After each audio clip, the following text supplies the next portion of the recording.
मसूरी की हवाओं में एक अलग ही बात है, लेकिन सही प्लानिंग के बिना ट्रिप महंगा और कंफ्यूजिंग हो सकता है। इस वीडियो में आपको मिलेगा कंप्लीट ट्रैवल गाइड, दिल्ली से मसूरी तक का सफर, होटल्स के रेट्स, लोकल खाना और टोटल बजट।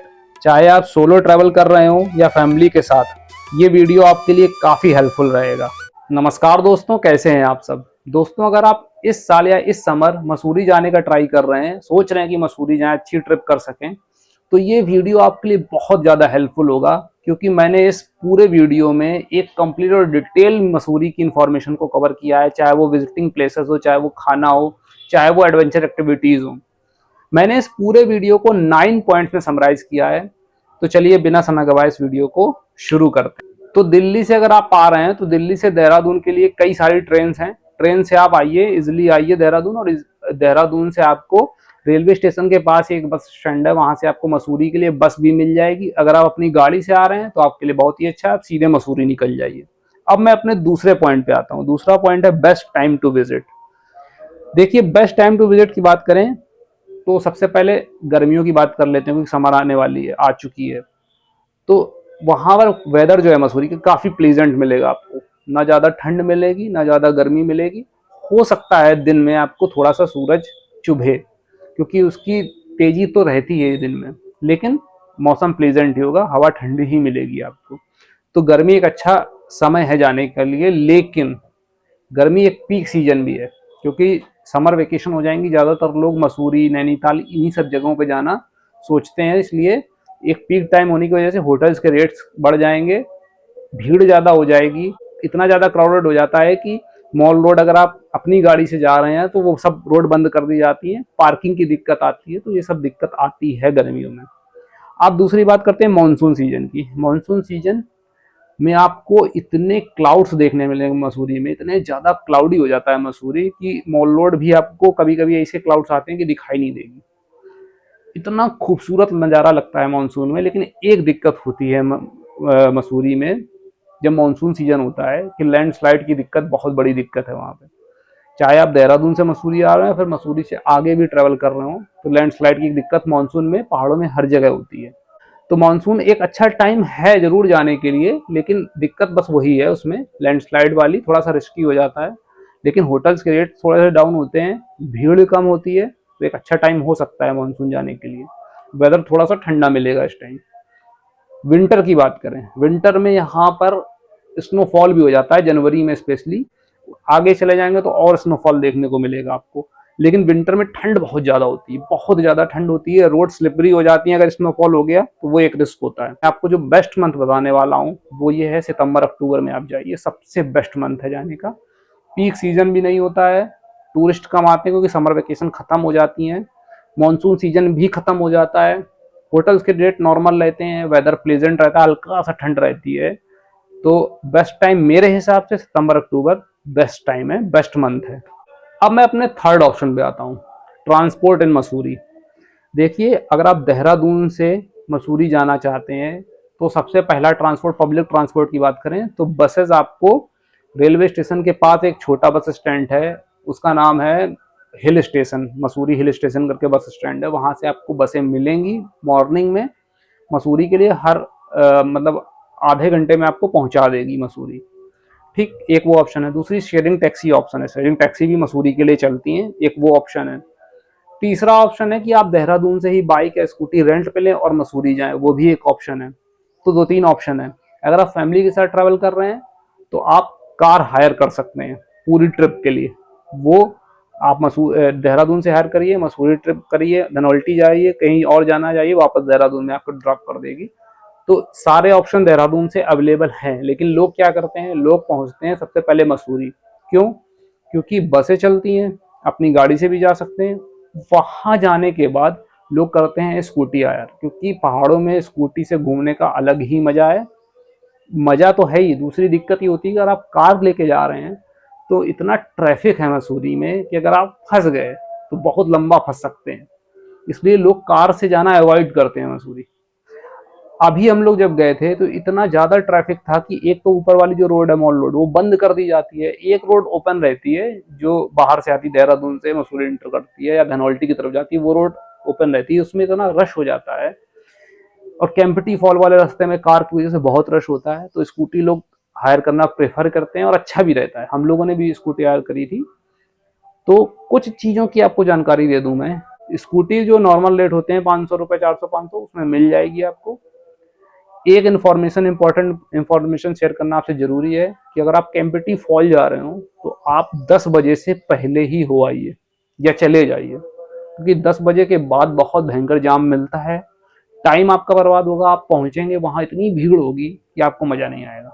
जितनी जल्दी चले जाएंगे अर्ली मॉर्निंग, आपको कैंपटी फॉल में उतना ही मजा आएगा। भीड़ नहीं होगी, चाहे भले दुकानें आसपास की बंद हो, लेकिन मॉर्निंग में जाइएगा 6 से 7 बजे के बीच, तो आपको मजा ही आ जाएगा। हम लोग गए थे सुबह 6 बजे। क्या रास्ते थे, एकदम खाली खाली रास्ते, इतना सुंदर लगता है, सनराइज होता है। दुकानें बंद थी, हम लोग गए कैंपटी फॉल में, कोई नहीं था, खाली पड़ा था कैंपटी फॉल, इतना सुंदर लग रहा था। अभी सुनने में ये आया है कि कैंपटी फॉल में पानी बहुत ज्यादा है, इसलिए इस समय जब ज्यादा हो, बाढ़ जैसे हालात हो, तो बिल्कुल भी मत जाइएगा, क्योंकि बहुत रिस्की हो जाता है। लेकिन अगर नॉर्मल है तो आप मॉर्निंग में ही जाइएगा। तो मैंने आपको ट्रांसपोर्ट ऑप्शंस बताए कि इन इन तरीकों से आप यहाँ पहुंच सकते हैं। स्कूटी या फिर बाइक लेना मसूरी में एक बेस्ट ऑप्शन है। अब मैं अपने फोर्थ पॉइंट पे आता हूँ, where to stay in Mussoorie. देखिए, मसूरी में स्टे करने के कई सारी जगह हैं। कुछ फेमस जगह मसूरी में है जिनको आपको पता होना चाहिए।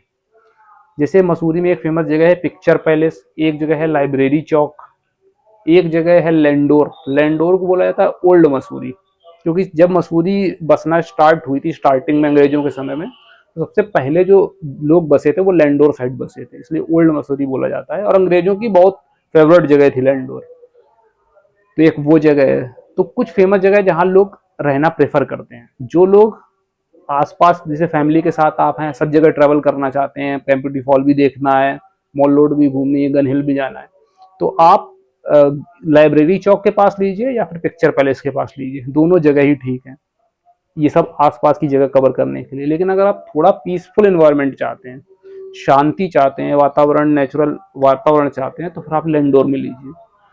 दोनों जगह बहुत ही अच्छी हैं, बस थोड़ा सा मसूरी थोड़ा सा हैपनिंग सा प्लेस है, लैंडोर भी है लेकिन थोड़ा सा शांत है, शांति आपको मिलेगी, पीसफुल एनवायरनमेंट मिलेगा, इसलिए दोनों ही ऑप्शन बेस्ट हैं, ये आप कर सकते हैं। तीसरी चीज, अगर आप बहुत ही ज्यादा नेचर में रुकने के शौकीन है, तो आप मसूरी और लैंडोर में ना रुक के सीधे धनौल्टी में रुकिए जाके, वो एक ज्यादा बेस्ट ऑप्शन है, क्योंकि भीड़ भी कम होती है और रियल में जो नेचुरल एनवायरनमेंट है आपको धनौल्टी में देखने को मिलेगा। तो ये तो एरिया हो गए। दूसरी बात करते हैं कि अगर आप स्टे कर रहे हैं तो अलग अलग तरीके के स्टे ऑप्शंस भी हैं वहाँ पे गेस्ट हाउस भी है, वहाँ पे होटल्स भी हैं, वहाँ पे लग्जरी होटल्स भी हैं। तो ऑन एन एवरेज अगर मैं बताऊं तो बजट होटल अगर आप ले रहे हैं तो 2500 से 3000 रुपये तक का आपको बजट होटल मिल जाएगा। लेकिन अगर आप थोड़ा लग्जरी में अच्छे में जा रहे हैं, लग्जरी में नहीं अच्छे में जा रहे हैं, तो 4+ मानिए, 4000 प्लस मिल जाएगा आपको होटल। कोशिश ये करिए कि लाइब्रेरी चौक और पिक्चर पैलेस के आसपास ही होटल लीजिएगा मसूरी में अगर आप स्टे कर रहे हैं तो। टिप मैं दे दूं आपको कि जब आप बस से आए तो आपको ज़्यादा ना चलना पड़े, इसलिए एडवांस बुकिंग करा लीजिए और मैप में देख के ही होटल लीजिए कि लाइब्रेरी चौक से या पिक्चर पैलेस से कितनी दूर है होटल, क्योंकि उसमें फिर पैदल चलना पड़ जाएगा, ऑटो वाला सिस्टम वहाँ है नहीं। फैमिली के साथ है तो पैदल चलना पड़ सकता है। और दूसरी चीज़, अगर वीकेंड्स है तो वीकेंड्स में बिल्कुल मत जाइएगा, सैटरडे संडे बिल्कुल नहीं जाना है, क्योंकि बहुत भीड़ हो जाती है सैटरडे संडे। दिल्ली वाले और ज़्यादातर आसपास वाले लोग वहाँ आते हैं, देहरादून वाले भी आते हैं ट्रैवल करने, तो वीकेंड्स में बिल्कुल अवॉइड करिए। अब मैं अपने फिफ्थ पॉइंट पे आता हूँ, फूड गाइड। देखिए, अगर आप वहाँ जाएं तो लोकल फूड ट्राई करिए। मसूरी में तिब्बतन्स बहुत रहते हैं, तो तिब्बती फूड आपको देखने को मिलेगा। तिब्बती यहाँ पर इसलिए बसे आके क्योंकि जब तिब्बत से दलाई लामा स्टार्टिंग में आए थे तो मसूरी में ही आके बसे थे, इस वजह से यहाँ पर तिब्बतन इन्फ्लुएंस है। तो तिब्बतन फूड में आपको जैसे मोमोज मिलेगा और कई सारे तिब्बतन फूड जो होते हैं वो ट्राई करिएगा, लोकल फूड ट्राई करिएगा। साथ ही साथ कुछ फेमस कैफ़े हैं यहाँ पे, जैसे कैफ़े भी एक वहाँ पे था, लैंडोर साइड था, ऐसे एक लिटिल लामा करके एक होटल मैंने देखा था, रेस्टोरेंट देखा था, वो एक है, उसमें ट्राई कर सकते हैं आप। साथ ही साथ वहाँ पर आप क्या करिएगा, स्ट्रीट फूड जो है वहाँ के ट्राई करिएगा। आप मॉल रोड घूमिए, स्ट्रीट फूड ट्राई करिए, आपका दिन बन जाएगा, बहुत अच्छा आपको फील होगा। तो ये आप मसूरी में फूड को लेके आप ये सब कर सकते हैं। अब मैं अपने 6th पॉइंट पे आता हूँ, मस्ट विजिट प्लेसेस कौन कौन से हैं मसूरी के। देखिए मैंने कुछ प्लेसेस पहले भी बता दिए आपको, लेकिन फिर बता देता हूँ।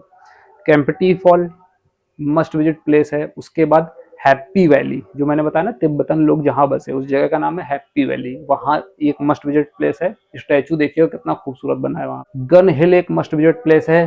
गन हिल काफ़ी हाइट पे है, तो रोपवे से आपको जाना पड़ता है, तो एक मस्ट विजिट प्लेस है। उसके बाद लैंडोर, लैंडोर आप जाएंगे तो लैंडोर में कुछ जगह हैं, जैसे लाल टिब्बा है, एक चर्च है वहाँ पे, तो ये सब कुछ फेमस जगह है। 4 दुकान है लैंडोर में, तो लैंडोर एक अच्छी जगह है, फेमस जगह है, तो वो जरूर जाइएगा लैंडोर। साथ ही साथ वहाँ पर भट्टा फॉल्स एक जगह है, क्लाउड इंड एक जगह है, George Everest house, George Everest वहाँ पे रहे काफ़ी समय, जॉर्ज एवरेस्ट हाउस है वहाँ पे, वो एक फेमस जगह है। मसूरी अगर आप जा रहे हैं तो आपको जरूर इन जगहों पे जाना चाहिए। तो ये मान के चलिए अगर आप 2 से 3 दिन लेके चल रहे हैं, जा रहे हैं, तो फिर आप ये सारी जगह घूम लेंगे, प्लस आप धनौल्टी भी घूम लेंगे। अब मैं अपने 7th पॉइंट पे आता हूँ, एक्टिविटीज और एक्सपीरियंसेस की बात कर लेते हैं। देखिए आप रोपवे, मैंने बताया रोपवे से आप गन हिल तक जा सकते हैं, ट्रैकिंग कर सकते हैं। अगर आपको लैंडोर मान लीजिए लाल टिब्बा तक जाना तो पैदल भी जा सकते हैं ट्रैकिंग करके, एक अच्छा ऑप्शन है ट्रैकिंग। आप रास्ते का आनंद लेते हुए जाइए ट्रैकिंग करते हुए। तीसरी चीज, आप वहां पर शॉपिंग कर सकते हैं। शॉपिंग भी एक अच्छा एक्सपीरियंस है। मॉल रोड पे लोग शॉपिंग करते हैं, लोकल मार्केट में वुलन्स और हैंडीक्राफ्ट्स वगैरह की मार्केट अच्छी खासी है, तो आप ये सब ट्राई कर सकते हैं। ये सब आपकी एक्टिविटीज वहां पर हो जाएंगी। और ज्यादा एक्टिविटीज करना चाहते हैं तो निकल जाइए आप ट्रैकिंग के लिए सुरकुंडा देवी मंदिर धनौल्टी, वहां पे ट्रैकिंग है 2 किलोमीटर की सुरकुंडा देवी मंदिर के लिए, वो कर सकते हैं। ये सब चीजें कर सकते हैं आप। अब मैं अपने 8th पॉइंट पे आता हूँ। मैं आपको 2 से 3 दिनों का कॉस्ट बताने वाला हूँ, बजट बताने वाला हूँ कितना पड़ेगा। तो 3 टाइप के ट्रैवलर मैंने बताए, बजट ट्रैवलर, मिड रेंज और लग्जरी। तो आप बजट ट्रैवल कर रहे हैं तो ये मान के चलिए 10 से 12 हजार रुपए आपका इजिली लगेगा 3 दिनों के लिए। मान लीजिए आप मिड रेंज में कर रहे हैं तो ये मान के चलिए 18 से 20 हजार रुपए लग जाएगा, और अगर आप लग्जरी ट्रैवल कर रहे हैं तो ये मान के चलिए 35 प्लस भी जा सकता है, क्योंकि तीनों टाइप के ट्रैवलर के लिए यहाँ हर चीज मिलेगी आपको। तो इतना आप अपने हिसाब से मैनेज करिए कि कितना आपका बजट है, उस हिसाब से फिर आप चीजें प्लान करिए। अब मैं अपने 9th पॉइंट पे आता हूँ, लास्ट पॉइंट पे। कुछ ट्रैवल टिप आपको देना चाहता हूँ। सबसे पहली ट्रैवल टिप, वीकेंड्स पे अवॉइड करिए। वीकेंड्स पे बहुत भीड़ होती है और आसपास के लोग ज्यादातर मसूरी ही जाना प्रेफर करते हैं। दूसरी चीज, मॉनसून में अवॉइड करिए, लैंडस्लाइड की वजह से रोड स्लिपरी हो जाती हैं। स्नो में भी थोड़ा अवॉइड करिए लोग, लेकिन स्नोफॉल देखने जाते हैं, लेकिन रोड जो है, रोड का कंडीशन थोड़ी सी गड़बड़ होती है, स्लिपरी ज्यादा होती है, और मानसून सीजन में लैंडस्लाइड की संभावना बहुत रहती है, तो इस चीज का ख्याल रखिए। मोबाइल नेटवर्क आपको हर जगह मिलेगा, किसी तरीके का कोई इशू नहीं होगा मोबाइल नेटवर्क में। चौथी चीज कि अगर आप पब्लिक ट्रांसपोर्ट यूज कर रहे हैं तो कोशिश करिए मॉर्निंग में निकल जाइए 8 से 9 बजे के बीच मसूरी के लिए, तो आपके लिए ही आसानी हो जाएगी, पूरा दिन आपको मिल जाएगा। अगर आप मसूरी में ही ट्रैवल कर रहे हैं आसपास, तो स्कूटी हायर करिए। स्कूटी एक बेस्ट ऑप्शन है पूरा मसूरी घूमने के लिए। तो ये सब कुछ चीजें पता होनी चाहिए आपको, और मैंने एक complete detailed video Mussoorie trip से रिलेटेड आपको बता। मिलते हैं आपसे नेक्स्ट वीडियो में। Thanks for your support.